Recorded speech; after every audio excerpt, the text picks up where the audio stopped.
Hello, everyone. This is Realtor Linda Peltz. Today I'm here with Mike Kelly, and he's going to tell us all about his services. You take it away, Mike. Yes, thank you, Linda. It's great to be with you. Thank you for having me. I'm a person who is really passionate about helping my clients and others overcome worries about time and money, unlocking new possibilities in their lives. And I do that a couple of ways. I do that as a certified financial planner, registered life planner. I'm also a certified executive coach, but I work with corporate executives, business owners, entrepreneurs to really help them get clarity around what they want in their lives. And then we structure their money to help them achieve that.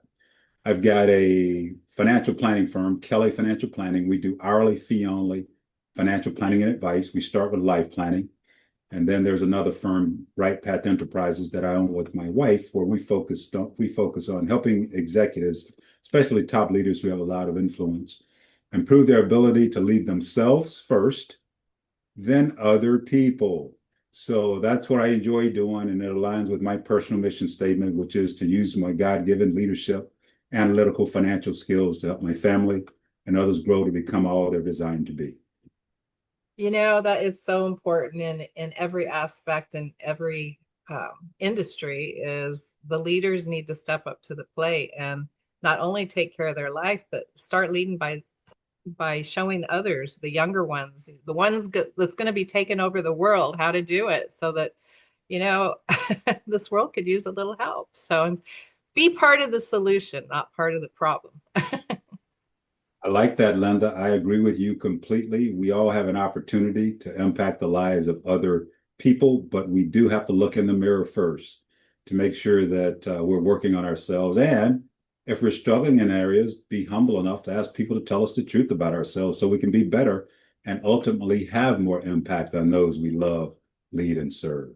Isn't that the truth? I know I catch it a lot, especially in our first time home buyers, they everybody wants a house because let's face it, everybody has to have a roof over their head or should have a roof over their head. It's just how do you go about that, and a lot of times, there are those habitual renters out there that don't want any responsibility and don't want to build their wealth and don't want to have anybody.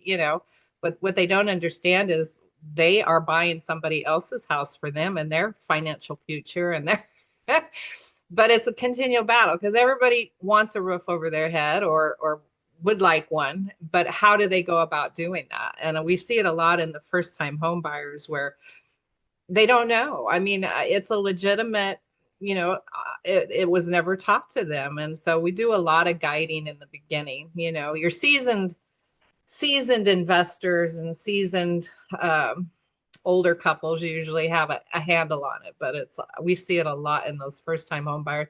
They come in, a lot of times they have a $1,500 car payment. Well, I'm sorry, you're kind of living in your car at this point. It's either, there's only so much money in life, so it's got to be divvied out correctly in order to get all your needs met. And I'm sure in your particular industry, the financial planning and whatnot, you probably see it even heavier than we do in our industry as the real estate industry, because we're just simply trying to get them into a house. You're trying to get them into a whole life.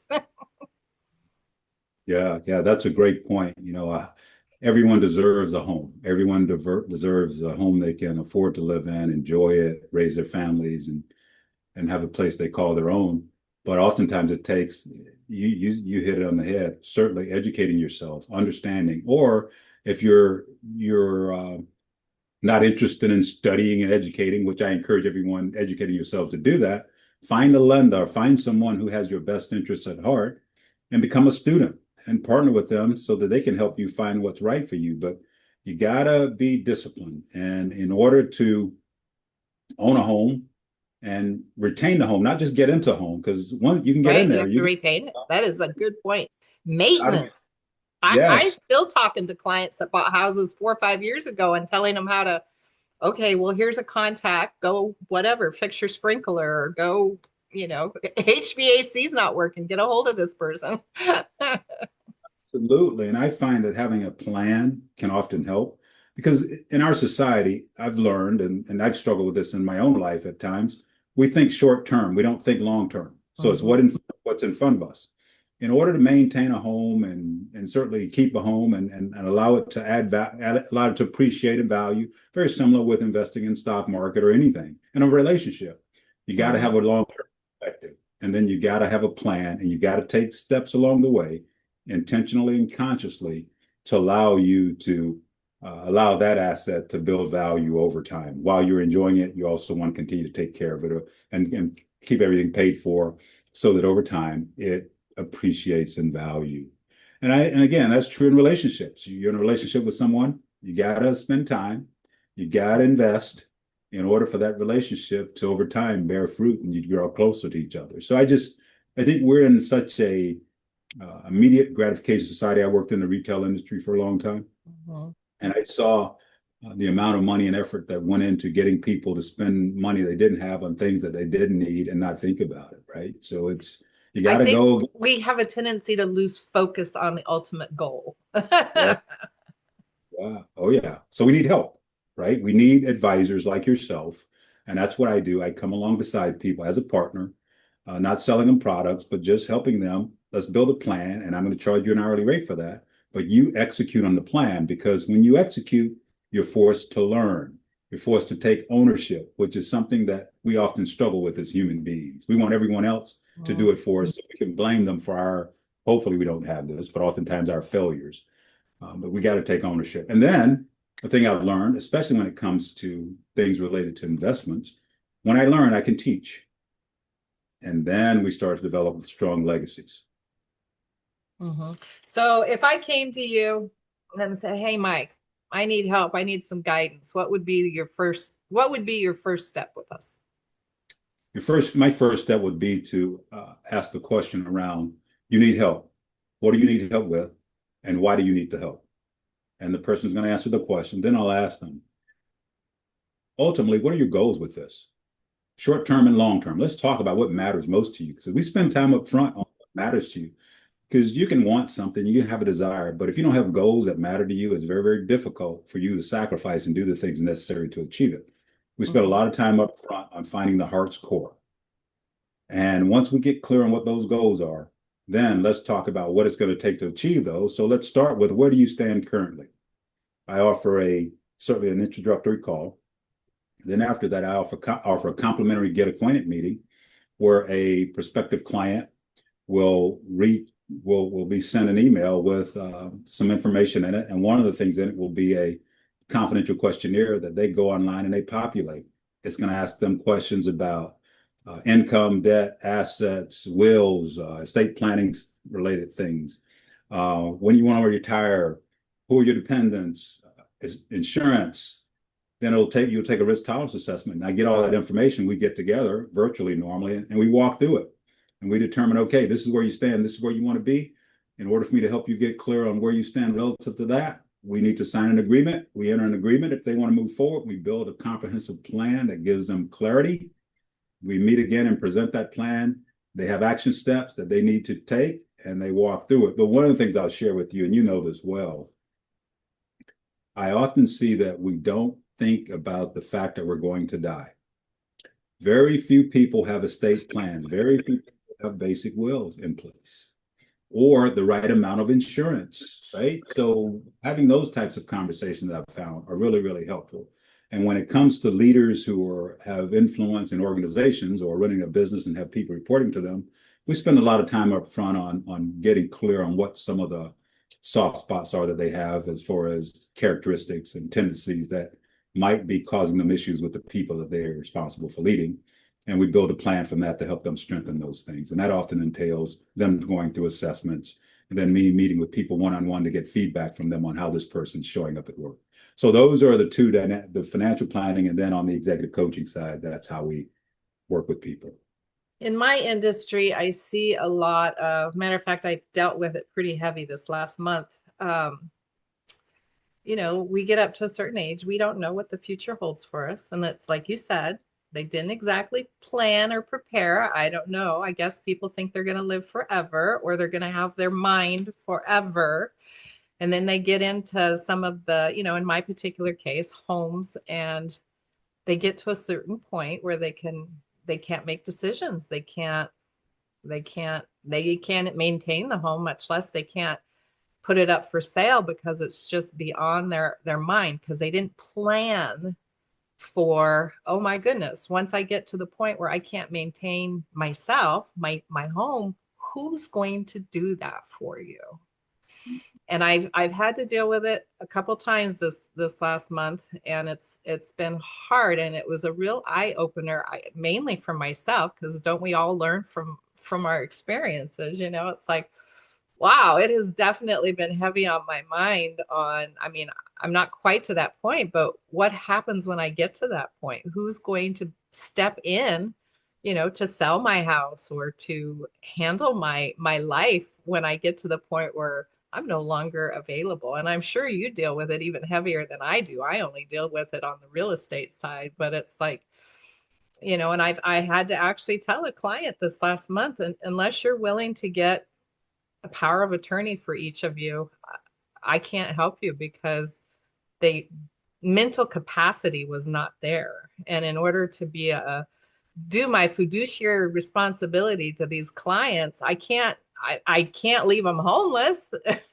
And I get it. The home's not being taken care of and a few things, but in the same respect, at least they've got a roof over their head. But until somebody was willing to step up and help this elderly couple, there wasn't much I could do for them. They couldn't hold a thought and they couldn't make a decision. So that's where I'm seeing it come out. This has been a hard year in real estate. It's been a lot of, I guess, lack of better term, are problem children, homes that are, have issues on them. Either it's elderly or deaths or divorces or some reason they've had to sell. It's not been the fun sales of, hey, I want to move across town into a bigger home. It's not been those fun ones. It's been a lot of, with the interest rates hitting an all-time low here a few years ago, people just aren't selling. It's been a financial matter, and we totally get it. But we're dealing and trying to clean up some of the homes that have issues, and sometimes there's just nothing you can do for them if they haven't planned. If they haven't, I don't know. I had one that passed away right in the middle of a transaction, and they weren't ready. Nobody could step in. Now we're having to wait for the probate court so that we can finish that one up. So it's been a trial this last month. So interesting that you brought all that up, and I'm sure you have to deal with that a lot in your particular industry and try to help them, I guess, get the mindset of, okay, yes, you're 25, 30 now, but what's going to happen when you hit this point where, your mind's maybe not quite as clear as it used to be? Yeah, yeah. It is great to hear that you are focused on doing the best you can, because you can't do everything for everyone. But as a fiduciary, you mentioned the word fiduciary, to help people, because most of us need help. Very few of us are educated on the basics of personal finance. Mm-hmm. So some of the things that we're talking about a lot, most of our population, there's no understanding of it. And it doesn't matter how much or how little education you have, we're just not teaching this in places where it should be taught, to the degree that it needs to be taught. So we run into these things, but yes, I do. And I do see it. And one of the things that I like to share with people, there's a quote by a lady named Germany Kent. And she says that no plan plus no action will lead to no results, Mm-hmm. which is a really interesting thought. No plan plus no action leads to no results. If you're not doing the things that you need to do up front, for example, one of the things I encourage people to do, in addition to certainly getting that those estate planning documents done, which would be the will, and you mentioned power of attorneys. The healthcare power of attorney and the basic power of attorney are really important. Whether you have a family or you're single or whatever, you need those documents done, those two in particular. But I encourage them to have a team of advisors. A team of advisors could be certainly your financial planner, your CPA, your real estate agent, your insurance broker, or whoever that might be, estate planning attorney. But having this group of people and having someone serve as a quarterback, and normally it's a financial planner step into that role if they'd like, but either one of them could. But just to make sure that all those bases are touched, right? You're Mm-hmm. conscious, you're disciplined, you're taking the steps necessary, and getting family involved as appropriate, that allows you to think more broadly as opposed to narrowly. And then you are able to cover those bases. And the thing that I find the most difficult oftentimes is finding people who are fiduciaries, who are Mhm. objective, client focused. They have the best interests of the individual at heart. That gets harder It is and tough, and I see it heavy in our industry. harder and harder to find. And that's Hmm. what I end up helping people do. I'll give them names of people I've had the opportunity to vet to a degree. And I encourage them, here are names of three attorneys or three Hmm. CPAs or whatever, and interview these people and make sure that their values align with your own. If you find that none of it are good fits for you, I'm happy to find a few others that you could talk to, but you could also reach out to people you trust, family members, friends, and ask who are they using in these areas. But take the time to find someone who is a fiduciary, not just by word, but truly from the heart. Hmm. And with Looking those people, out for their best interests. absolutely. It sounds like that's who Not you are. necessarily, I mean, yes, I have to keep a roof over my head and food on my table too, but in the Oh, yeah. same respect, I'm not planning on taking advantage of anyone. I want your best interest at heart here. So, And you know what I've learned? I've learned, Linda, is that if you do that well, you can have more than you need hmm. because people are drawn to you because you're doing the right thing. We all want people around us that we can trust, that we believe in, who have our best interests at heart, who are helping us on this journey of life, which is so, so short. Hmm. Oh, That is so true. That is so true. I just hit a very small aspect of people's life. You sound like you hit a very broad, and you take them through beginning to end of life, whereas I just simply hit kind of right in the middle with keeping a roof over their head. which is important, very important, Linda. You know, that journey is really important. And one of the things you do, I'm sure, as well, is I find that I ask a lot of questions Hmm. and I listen a lot. That's what I'm doing. I'm listening, asking questions, listening, because most of us know what we need to do. We have an idea. We need someone to help us get clarity and get there. And I think that's true. And I think it's been pulled from, it used to be our knowledge as individuals came from our elders, and I don't think it's that way anymore. I sometimes I think our elders are just as clueless, and it didn't really guide the young ones, into a proper maybe avenue, to get them going in life and whatnot. But schools are a big part of it. I've often said, gosh, I wish I could, I think, and I get it. A lot of the kids aren't going to understand, but I wish I had access, or I thought about setting up access to schools and having parents come in, because let's face it, that's who we're talking to. Yes, it's important that the young ones start thinking about some of this stuff, because in my particular industry, everybody's, needs a roof over their head. So start thinking about this stuff. Start planning, okay, I have a funny here. My kids, I had quite a few of them. I had four biological, and then I took on another family of four, but their ritual once they headed off to college, and everybody thinks I'm crazy, was they had to get their will made out, and they had to set up a 401k or a IRA in order to, I'd boot them out the door to college and, help them through college and whatnot. But that was just my little routine. And my kids had no matter how much I explained it, had no really clue, to what all the importance of this was. They just thought mom was being, kind of hard nosed. And it's like, no, this is really important, and you need to be contributing to it. And you blink a few times and you're going to be out of college. You blink a few more times, you're going to be ready to retire, So um, it's funny though, because really, I don't think the light bulb went, I mean, the kind of different ages went off for them, but I'd say probably was more in their 30s when they started realizing kind of the importance of those rituals that we had. So, Thank you for doing that, and thank you for sharing that with your audience. And that is something that each of us have the opportunity to do, whether it's with our children, grandkids, the neighbor's kids, or someone else, finding ways to invest in others, even though they might not understand, but mhm. invest, provide them those opportunities. And I'm sure the things that you modeled, that they also saw that will be and probably were and are helpful to them. So that's what we have the opportunity to do. And no one's perfect. We make It's been mistakes. fun watching them come back home and that little light bulbs went off and they're like now preaching to me. I mean, I just kind of chuckle inside, but it's like that was a good realization, honey. Good for you. Even though I'd been preaching it for how many years here. Wow, how'd you get that one?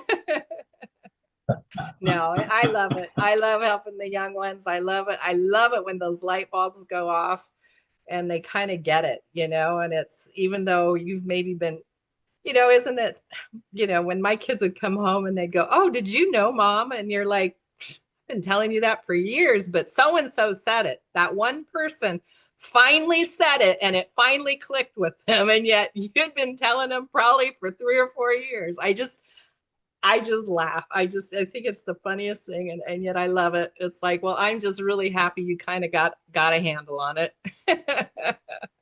Yeah. And I had a chance to lead learning at a major organization for a few years, a big team. And the thing I've learned over the years is that learning is a process that leads to behavior change. You Mhm. know, like really this whole piece around development. You're developing people over time, and a lot of times it takes layering on. You might hear something once, you hear it again, you're exposed to it again, you're exposed to it again. Over time, as you start to apply some of these things, you start to get this realization that, hey, there's something here, or I can do this. But a lot of, yes, it takes active participation, hands-on, doing something with what you hear or learn before you really start to get it. And I think our biggest avenue at this stage of our lives is the schools. I mean, there is a lot of homeschooling and different things coming off, but it seems to me, in order to further this world with strong leaders, we need to start with the young ones in their education. And even though they may not understand it, they're not getting a lot of it at home. Some of them maybe are, but the biggest portion of them are not getting it at home. And we need to start incorporating it into curriculum somehow in order to at least expose them to it and let them further it, let them, like you say, maybe it takes some of them 20 times, maybe it takes some of them, 50 times, in order to start thinking about their future and the world's future and where are they going and what's going to give them happiness. I mean, I can't envision anybody wakes up and says, "Hey, I want to be a homeless person out on the street."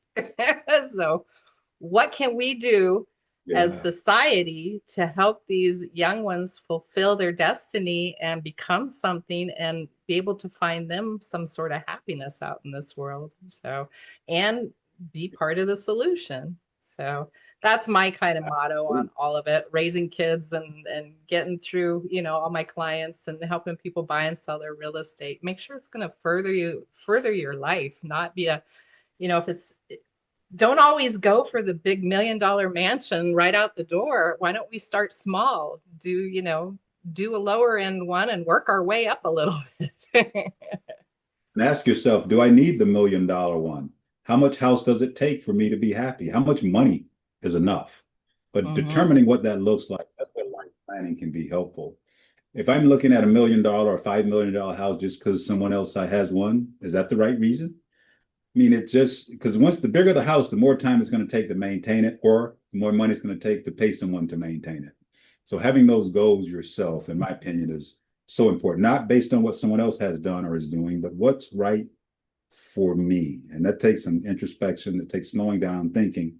You mentioned education. I agree with you. And I do think, too, employers, if you have people working with or for you, you have an opportunity to provide education to them as well.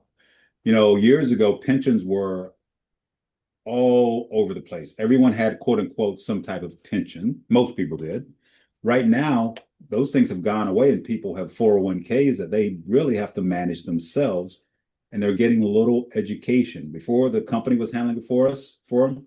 Now you're basically on your own, and very little financial literacy or education is taking place inside organizations to help people understand, number one, the value of these tools, but also how to properly use them. So as a result, people are making mistakes that aren't wise, aren't smart, and they're losing time, which, you can Years get that more money. they have put into it. I know one wrong move and you can wipe out 15 years of your hard work. You set the Isn't that wrong crazy? Yeah, you set the wrong asset allocation. You're not keeping up with inflation. Asset allocation, a percentage of stocks, or mutual funds that are U.S. or domestic, international, and then bond funds. But setting that wrong asset allocation where you're not even keeping in pace with inflation can be a problem as well. A lot of people put money in a guaranteed account or CDs or whatever because they don't know. So I just think that schools have an opportunity tremendous. And I know they're trying to do some things now in certain states, but there's so much more needed. Even educating the teachers so that they can teach the students is an area where we have That's opportunity. true. That is very true because, bless their hearts, they do the best they can, but if they don't have the education, how can they possibly pass it on? Just like their parents, if they didn't have the education, how can they possibly give these skills to their children? So I don't know. It's an endless. You think about it. What Yeah. come first, the chicken or the egg? I mean, where does it start? We gotta like start somewhere, and I get it. It makes sense to a certain select few of people, but it doesn't make sense to all of us. And there again, I think it goes back to how many times did you have to be told? 10, 15, 20, 25 times before it kind of clicks with you. But if we don't start somewhere and don't start that curriculum and trying to help the younger generation, and I get it, we've probably lost what, three or four different generations in here. So, but we got to Well, start somewhere. Ella Fitzgerald says, not where I've been is where I'm going that counts, right? So the future, we learn from the past. We plan for the future. We live in the present moment, but we do plan for the future. You're doing things and I'm doing my small share. I used to wonder, how do I change the world? But I realized that that's not my role.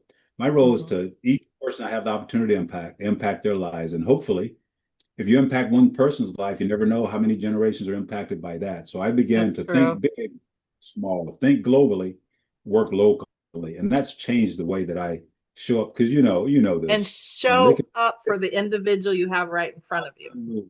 can be Don't worry about the 20 that's in line. What can I do for you? What you have my full focus. What can I do to help you? yes. Yes, yes. And then the other side of that too, I know in the past that I've had an opportunity to lead people, and even today when I have the opportunity to interact with people, my encouragement to them is a Jim Rohn quote. Jim Rohn was a leadership guy who passed away a few years ago. But he says, work harder on yourself than you do on your job. He said, if you work hard on your job, you earn a living. You work hard on yourself, you'll earn a fortune. And working hard on ourselves is not just working, earning money or preparing to be great at your job, is to work on yourself physically, spiritually, socially, relationally, financially, and in every way so that we're whole people. And we lose sight of that so often. And I think because of that, we struggle, we suffer. But I do love that thought, work harder on myself and being a Hmm. better person than on And my job. Most people never go to the library. Most people never read a book from cover to cover after finishing their formal education, be it high school, community college, or what have you. But just taking the time to read a book, spending a little time at the library, listening to podcasts, but doing something that's going to allow us to educate ourselves. And you know this, there are tons of podcasts out there on real estate. Not all of them are good, but there's some that are that that's can help true. people start to get an understanding. So I just think that investing in ourselves is one of the best investments we can make. And it makes all those other investments a little easier and much more enjoyable. Even if Hmm. we're partnering with people who are experts, at least we know some of the lingo. Yes. And why don't you give us some contact information, Mike, on how they can reach you and maybe where they can start? Do you have a website? Do you like to have them email you? Do you like to have them call you? And then we can go from there. Yes, I can be reached. So I'm on most of the social media platforms, LinkedIn, I'm on Facebook. I've got to use some YouTube videos. Kelly Financial Planning is the primary place to find me, but you can go to the website, Kelly Financial Planning, and there's tons of information about me there. I've even got one section, this podcast will be there, a link to this, where you can listen to previous podcasts that I was on. So you can find out more about me there, but you can also schedule time if you like to have an introductory call, to have an introductory call. But it's all there, all my information. And I'd enjoy talking with you if you feel that I'm the type of person who can be helpful to you. It sounds like you would be, and it sounds like you could guide them into even a lot more aspects and direction in their life than I'm able to focus on, which is mine, of course, is real estate. So it was a pleasure having you, Mike. I really enjoyed you. Feel free if you want to do another one. Maybe tell a certain, maybe focused realization of your industry. That would be great. Everybody, this is Realtor Linda Peltz. My license number is 0199707670. Everybody have a wonderful day, and I will catch you on the next one.